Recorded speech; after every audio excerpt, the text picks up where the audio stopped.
이어서 이 과목 문제풀이를 시작하겠습니다. 다음 중 차트에 대한 설명으로 틀린 것은? 차트를 만들 데이터를 선택한 후 Alt F1을 누르면 별도의 차트 시트가 생성된다. 이건 틀린 설명입니다. Alt F1을 누르면 차트는 새로운 시트에 만들어지는 게 아니라 현재 워크시트 안에 삽입형 차트로 바로 생성돼요. 즉 선택한 셀 근처에 바로 차트가 만들어지는 것입니다. 만약 차트를 별도의 시트에 만들고 싶다면 그때는 F11 키만 누르면 돼요. F11을 누르면 차트 전용 시트가 생성됩니다. 2번 기본적으로 워크시트의 행과 열에 숨겨진 데이터는 차트에 표시되지 않으나 빈 셀은 간격으로 표시된다. 이거는 올바른 설명입니다. 엑셀에서는 특정 행이나 열을 숨기면 기본 설정상 해당 데이터는 차트에 표시되지 않습니다. 하지만 빈 셀은 차트에서 간격이나 빈 공간으로 나타나며 특히 꺾은 선형 차트에서는 선이 끊어지는 모습으로 보일 수도 있습니다. 3번 표에서 특정 셀 한 개를 선택하여 차트를 생성하면 해당 셀을 직접 둘러싸는 표의 데이터 영역이 모두 차트에 표시된다. 이 보기도 맞는 설명입니다.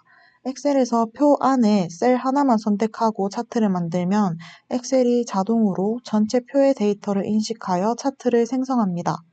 따라서 셀 하나만 선택해도 전체 데이터를 반영한 차트를 만들 수 있습니다. 4번 차트에 2개 이상의 차트 종류를 사용하여 혼합형 차트를 만들 수도 있다. 이 설명도 맞습니다. 엑셀에서는 막대형과 꺾은선형 등 서로 다른 차트 종류를 함께 사용하는 혼합형 차트를 만들 수 있습니다. 예를 들어서 판매 수량은 막대형으로, 판매 금액은 꺾은선형으로 동시에 표현할 수 있습니다. 따라서 틀린 것은 1번입니다. 다음 중 매크로 단축키로 틀린 것은? 엑셀에서는 매크로를 만든 뒤에 원하는 키 조합을 지정해서 간편하게 실행할 수 있습니다. 하지만 매크로 단축키에는 몇 가지 규칙이 있습니다. 그 규칙을 먼저 확인하고 각 보기를 차례대로 살펴보겠습니다. 매크로 단축키 지정의 기본 규칙은 우선 반드시 컨트롤 키를 포함해야 합니다. 보통은 컨트롤 알파벳 또는 컨트롤 시프트 알파벳 이런 형태로 지정하게 됩니다. 참고로 Alt키는 매크로 단축키로 사용할 수가 없습니다. 1번을 보시면 이 조합은 매크로 단축키 형식으로 맞는 형태입니다. 하지만 컨트롤 P는 원래 엑셀에서 인쇄 기능의 단축키로 기본 설정되어 있기 때문에 덮어쓰기 형식으로 충돌이 발생할 수는 있지만 단축키의 형식 자체는 유효합니다. 2번도 보시면 정상적인 매크로 단축키 형식입니다. Shift 키를 함께 사용하는 경우 대문자 알파벳 단축키처럼 인식이 되기 때문에 사용 가능한 조합입니다.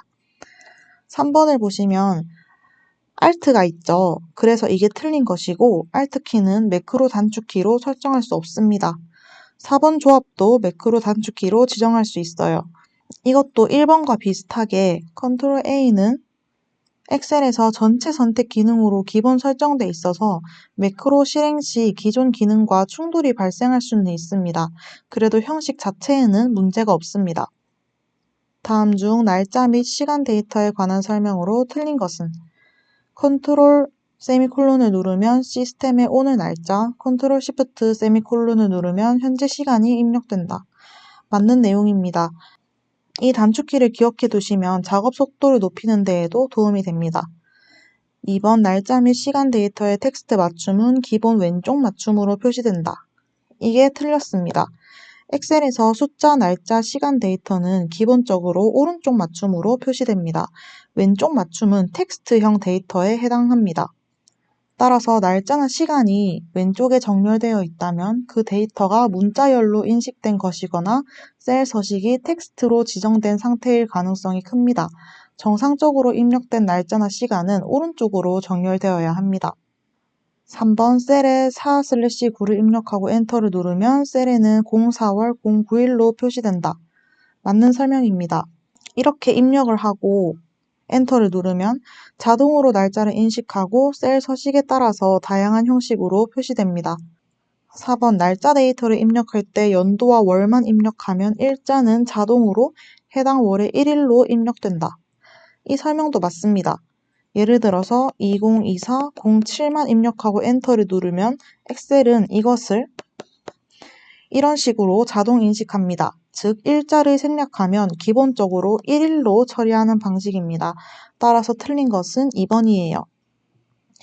다음 차트에 대한 설명으로 적절하지 않은 것은 계열 겹치기 값이 음수로 지정되었다 라고 했는데 음수일 때는 이렇게 떨어져 보이는 것이 맞고 0일 때는 나란히 붙어 있고 양수일 때는 겹쳐서 보이게 됩니다.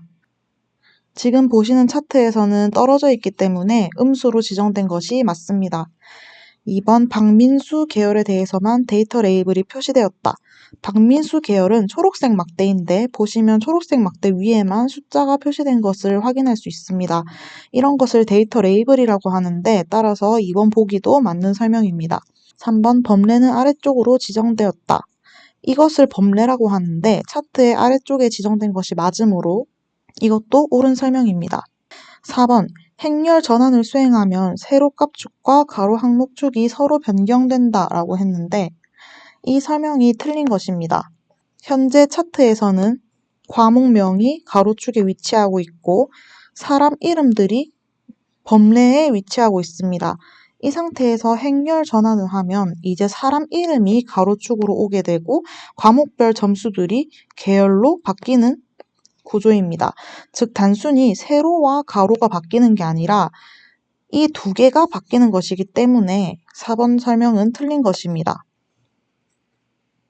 25번 다음 중 아래 차트처럼 데이터를 선으로 나타내어 데이터 계열의 총값을 비교하고 상호 관계를 파악할 때 사용하는 차트 종류는 무엇인가?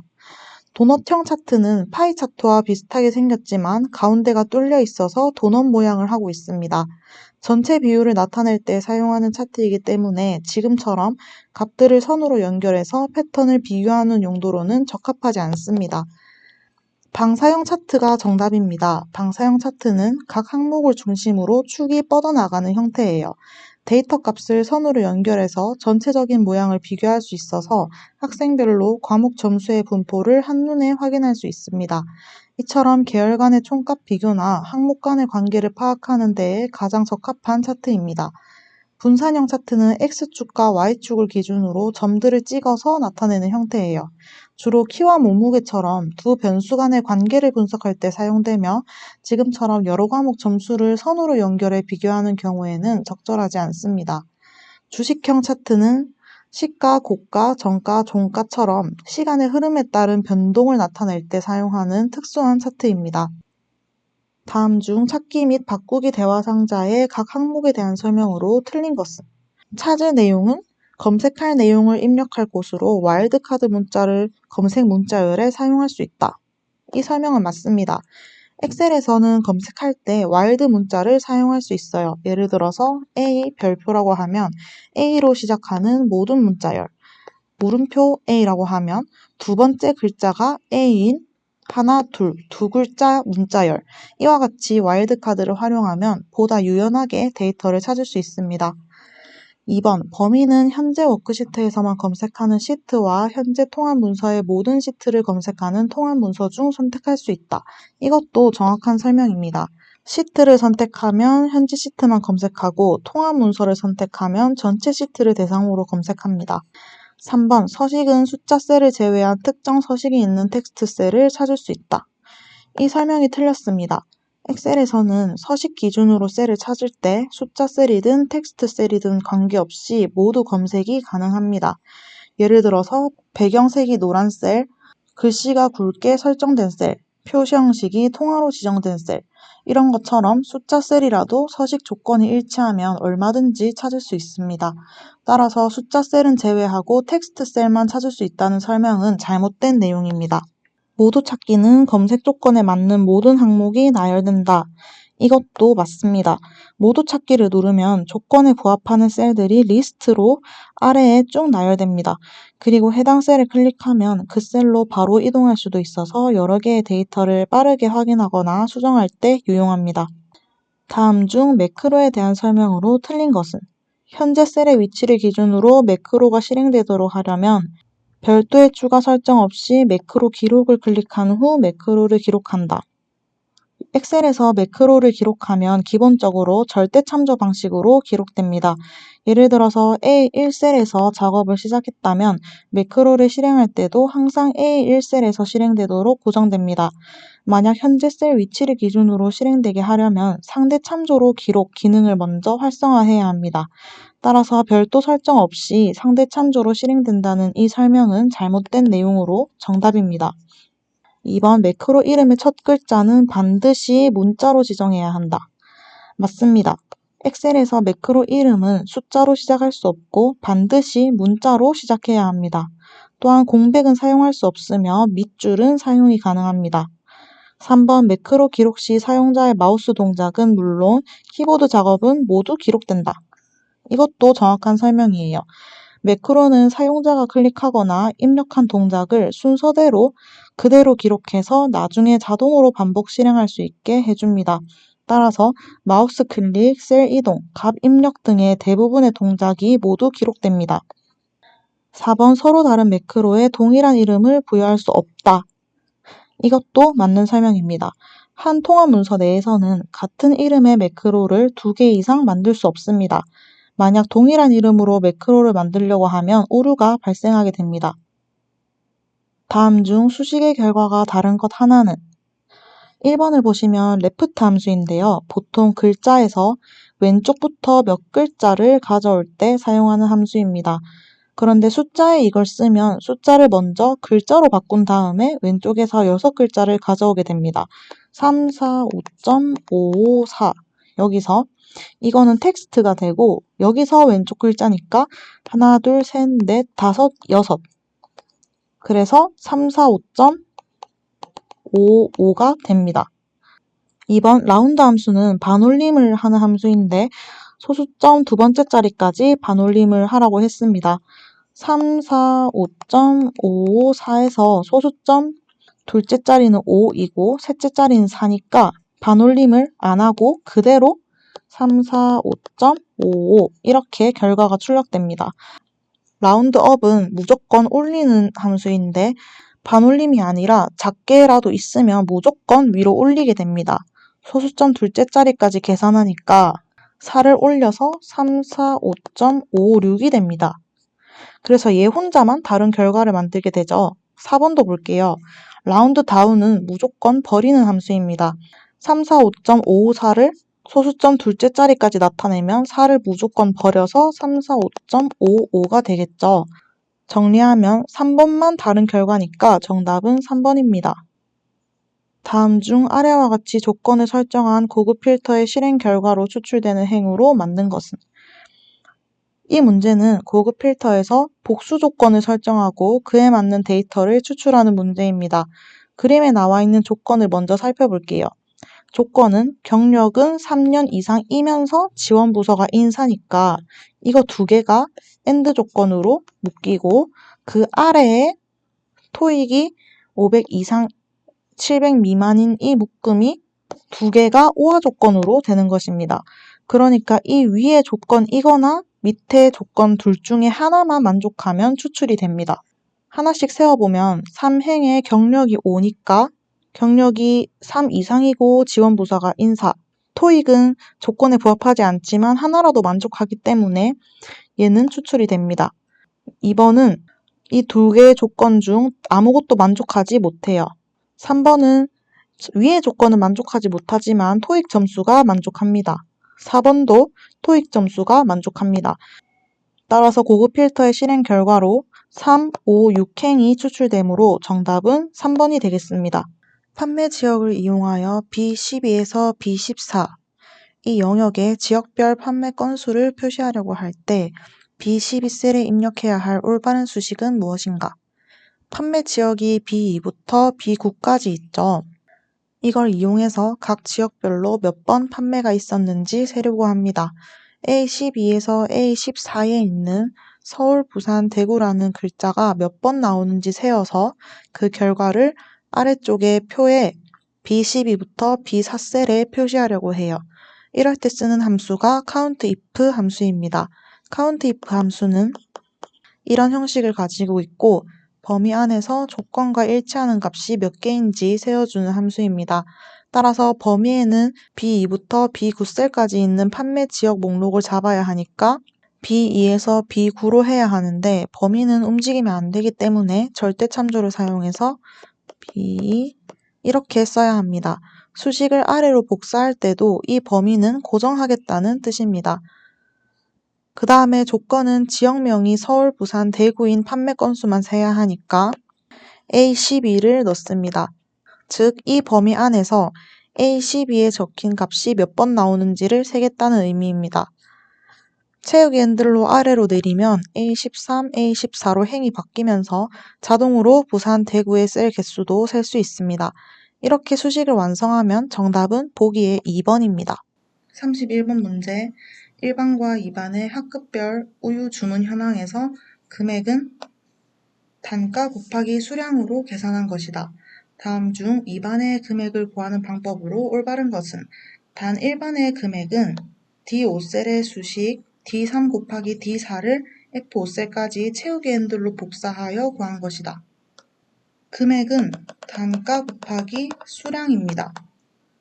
초코우유의 단가가 1,400원이고 수량이 8개라면 금액은 11,200원 이렇게 계산되는 것입니다. 일반의 금액은 이미 계산돼 있어요. 여기 보면 D5셀에는 수식 D$3 곱하기 D4가 들어있고 그걸 오른쪽으로 E5, F5까지 채우기 핸들로 복사한 상태입니다. 그러면 열은 바뀌고 3행은 고정되어 있으니까 오른쪽으로 채우기 핸들을 드래그하면 E5셀에는 E3 곱하기 E5, F5셀에는 F3 곱하기 F5가 되겠죠. 2반의 금액을 구하기 위해서는 D5셀을 복사해서 D7에서 E7 영역에 붙여넣기를 하면 됩니다. 실습을 통해서 보여드리겠습니다. 1반의 금액인 D5셀을 선택해서 복사한 다음에 2반의 금액에 범위를 지정하고 붙여넣기를 해보겠습니다. 그러면 1반의 금액과 값이 다른 게 보이시죠? 각각 클릭해보면 D3 곱하기 D6, E3 곱하기 E6, F3 곱하기 F6 이렇게 올바른 수식으로 자동으로 행이 변경된 것을 확인할 수 있습니다. 이 원리는 상대 참조와 절대 참조의 개념을 알면 되는데요. 절대 참조는 달러를 붙여서 달러를 붙인 열이나 행은 고정시키고 달러가 붙지 않은 상대 참조는 이동에 따라서 셀이 자동으로 움직일 수 있습니다.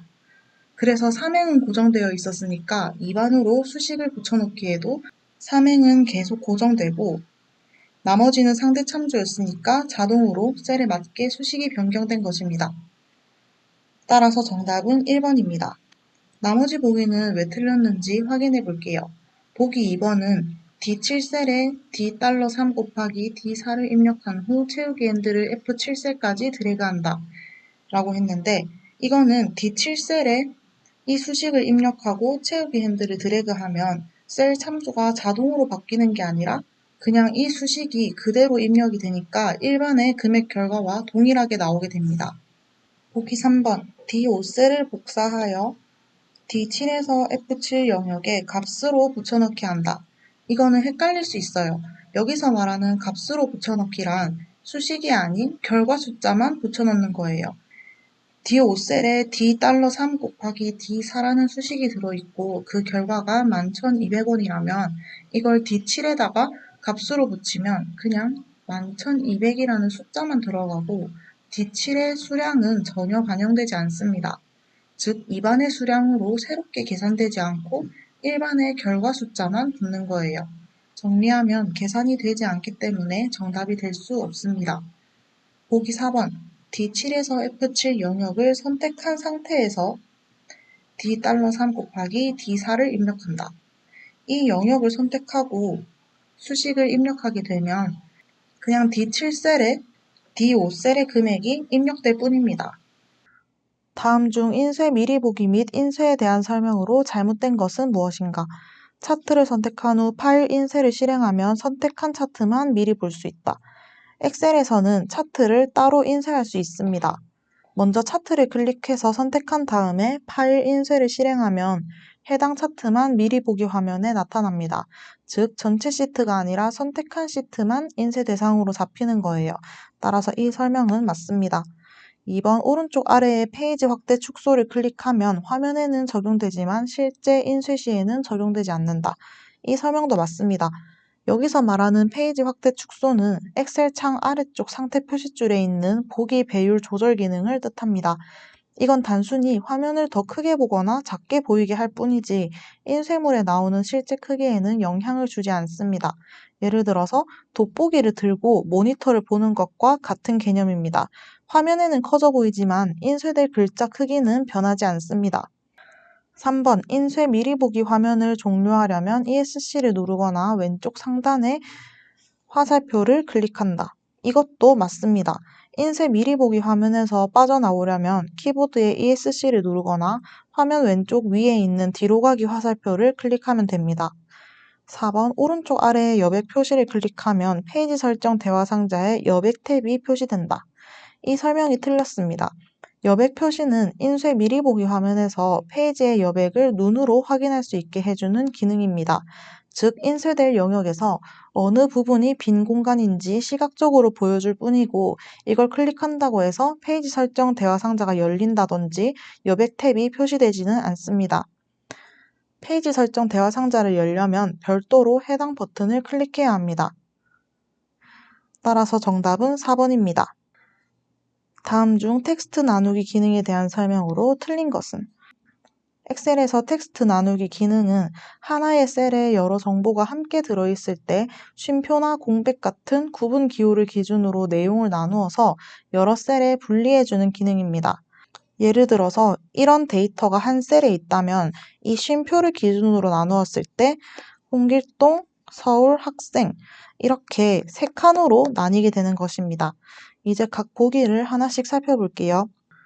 열의 데이터 서식을 1번으로 지정하면 숫자 값은 숫자로, 날짜 값은 날짜로, 모든 나머지 값은 텍스트로 변환된다. 일반 서식으로 지정하면 엑셀이 데이터의 형태를 보고 자동으로 변환해 줍니다. 예를 들어서 2025, 05, 12 이거는 날짜로, 123은 숫자로, 홍길동 이런 값은 텍스트로 처리됩니다. 따라서 이 설명은 맞습니다. 2번 탭, 세미콜론, 쉼표, 공백 등의 구분 기호가 기본으로 제공되며 사용자가 원하는 한 가지만 선택할 수 있다. 이 설명은 틀렸습니다.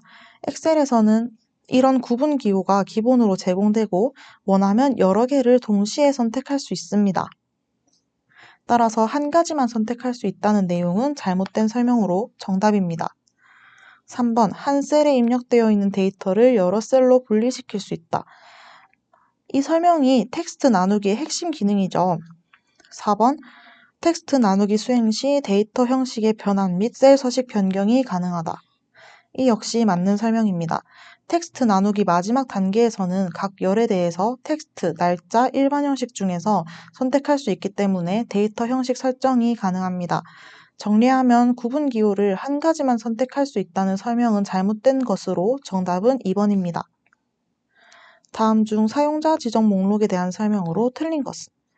사용자 지정 목록에는 텍스트 또는 텍스트와 숫자의 조합 등이 포함될 수 있다.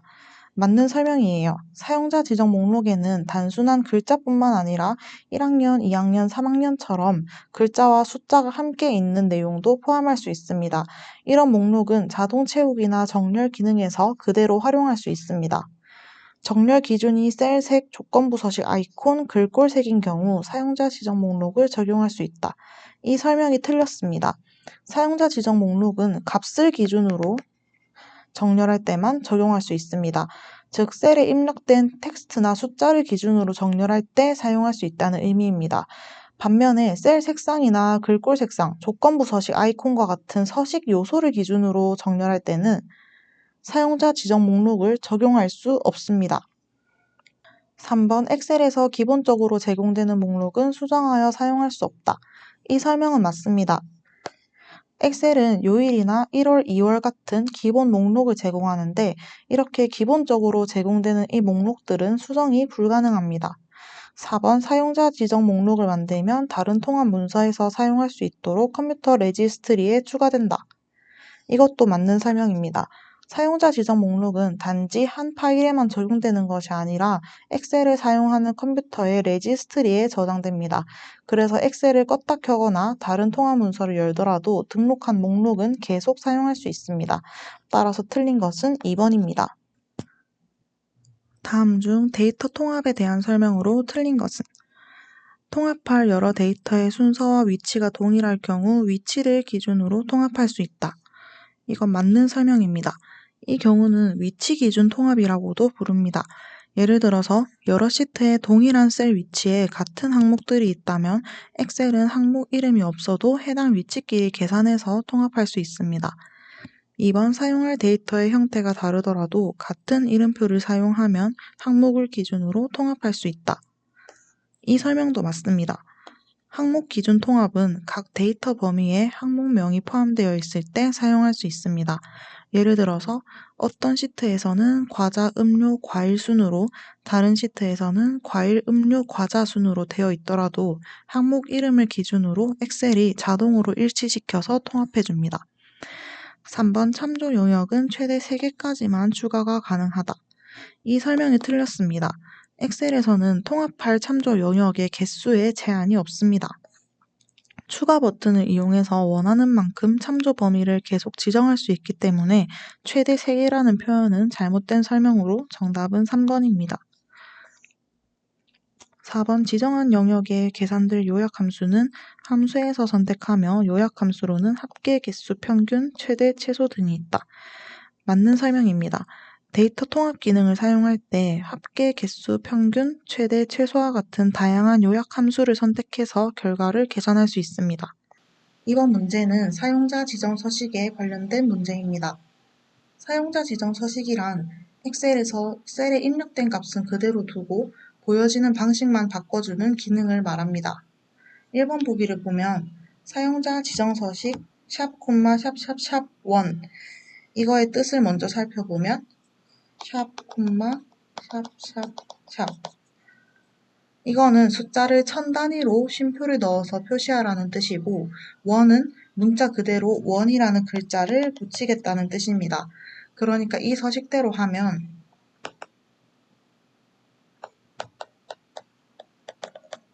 50만원 이렇게 나와야 맞습니다. 그런데 문제에서는 표시 결과가 쉼표가 빠진 상태로 50만원이라고 되어 있어요. 그래서 1번 보기는 틀렸습니다. 2번도 틀렸는데 사용자 지정 서식에서 골뱅이는 셀 안에 있는 텍스트 자체를 의미합니다. 셀에 리가 있으면 골뱅이는 리로 바뀌게 됩니다. 큰 따옴표 안에 있는 example.com 이거는 글자 그대로 출력됩니다. 즉, 이 서식은 리 플러스 example.com이 붙어서 표시 결과는 만약에 이것처럼 골뱅이 기호가 들어간 이메일 형식이 되려면 골뱅이 하고 큰 따옴표 안에 골뱅이 example.com 이렇게 작성을 해야 합니다. 3번을 보시면 결론부터 말씀드리면 3번 보기의 표시 결과는 맞습니다. 엑셀에서 날짜에 사용자 지정 서식을 지정할 때는 날짜 관련 서식 기호와 텍스트를 조합해서 사용할 수 있어요. 사용자 지정 서식을 분석해보면 today is 이거는 큰 따옴표로 묶여 있으니까 문자 그대로 표시됩니다. D가 4개 있는 것은 요일 전체를 영어로 표시하는 거고 M이 4개가 있는 것은 월 이름을 영어로 전체 표시하고 D가 2개는 2자리 날짜, Y가 4개는 4자리 연도를 표시합니다.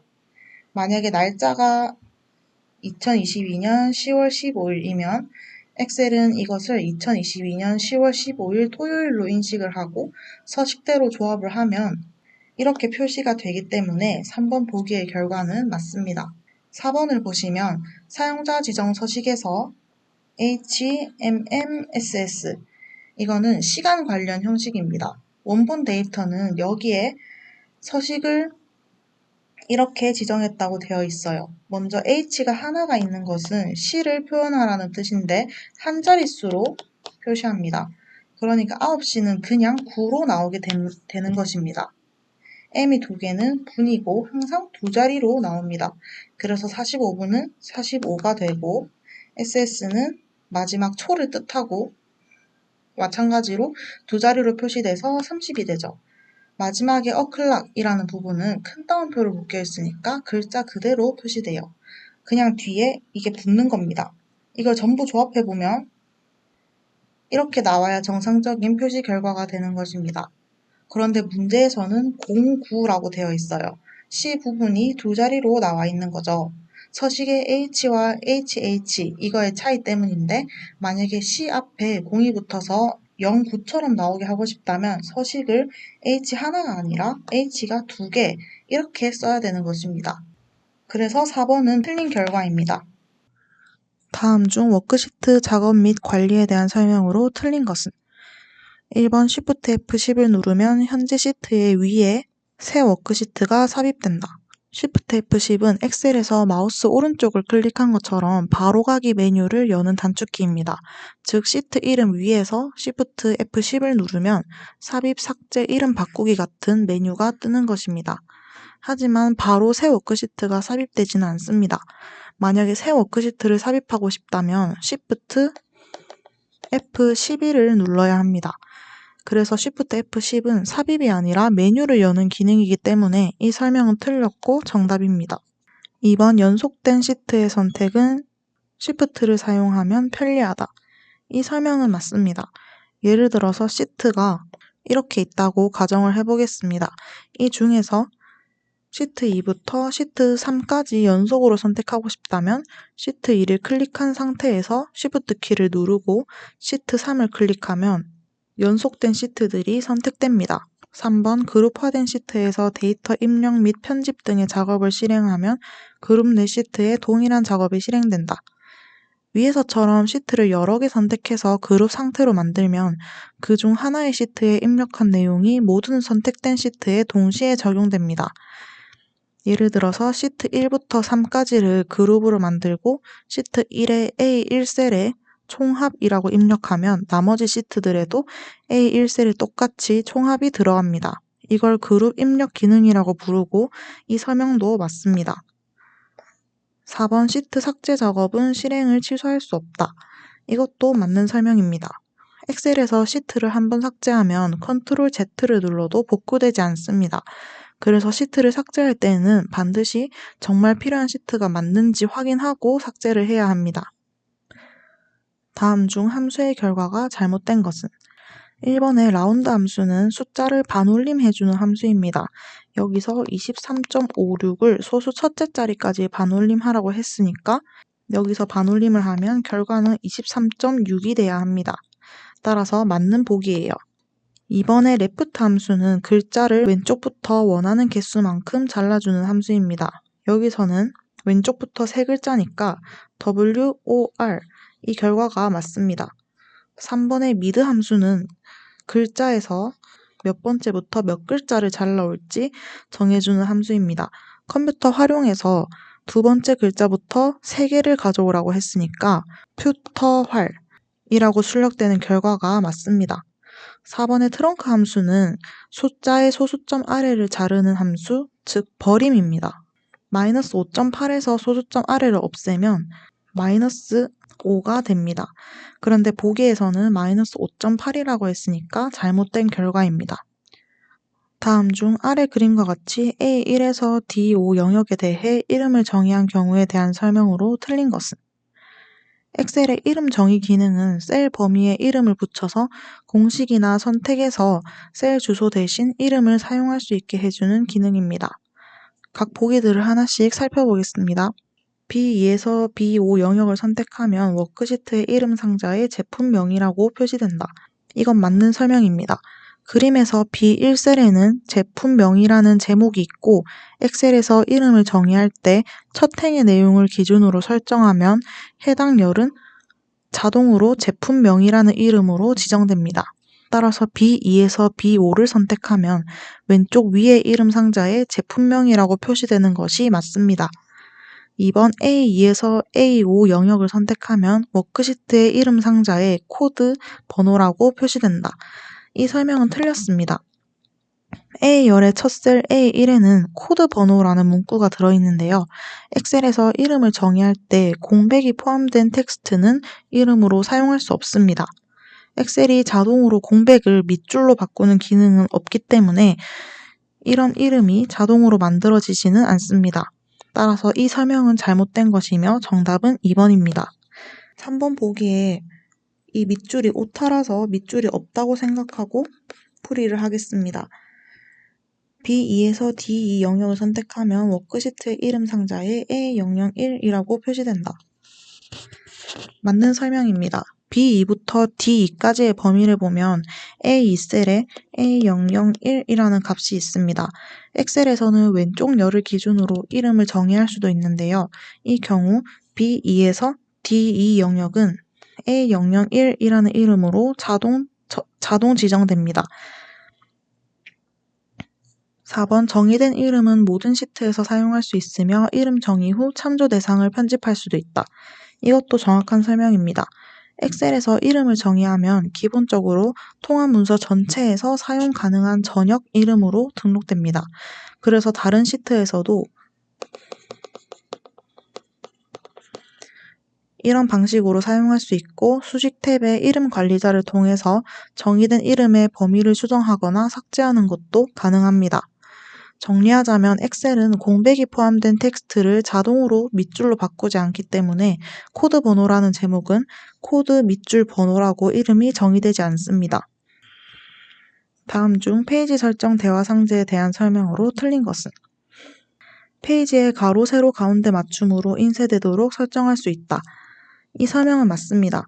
페이지 설정 대화 상자의 여백 탭에는 가로 가운데 맞춤, 세로 가운데 맞춤 옵션이 있습니다. 이 기능을 체크하면 인쇄할 때 표가 용지의 정중앙에 배치되기 때문에 시험지나 보고서처럼 깔끔하게 인쇄하고 싶을 때 유용합니다. 2번 프린터 목록에서 사용할 프린터를 선택할 수 있다. 이 설명이 틀렸습니다. 프린터 선택은 페이지 설정이 아닌 인쇄 화면에서 할 수 있습니다. 엑셀 메뉴에서 파일 인쇄 또는 컨트롤 P를 눌렀을 때 나타나는 인쇄 화면에서 사용할 프린터를 선택할 수 있습니다.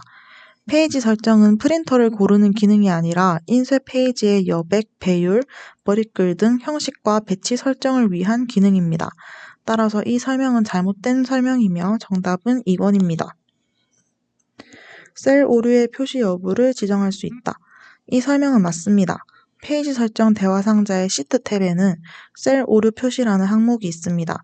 예를 들어서 샵 div 0 이런 오류가 있는 셀을 공백으로 인쇄할지, 오류 메시지 그대로 인쇄할지, 혹은 이런 다른 표시로 바꿀지를 선택할 수 있습니다. 셀 구분선이 인쇄되도록 설정할 수 있다. 이 설명도 맞습니다. 같은 시트 탭에 있는 눈금선 인쇄 옵션을 선택하면 엑셀 화면에서 보이는 회색 셀 구분선이 인쇄물에도 그대로 표시됩니다. 표를 따로 테두리로 꾸미지 않아도 셀 구분선을 시각적으로 보여줄 수 있어서 간단한 출력에 유용하게 활용됩니다. 정리하면 페이지 설정에서는 프린터를 직접 선택할 수 없기 때문에 2번이 틀린 설명이며 정답입니다.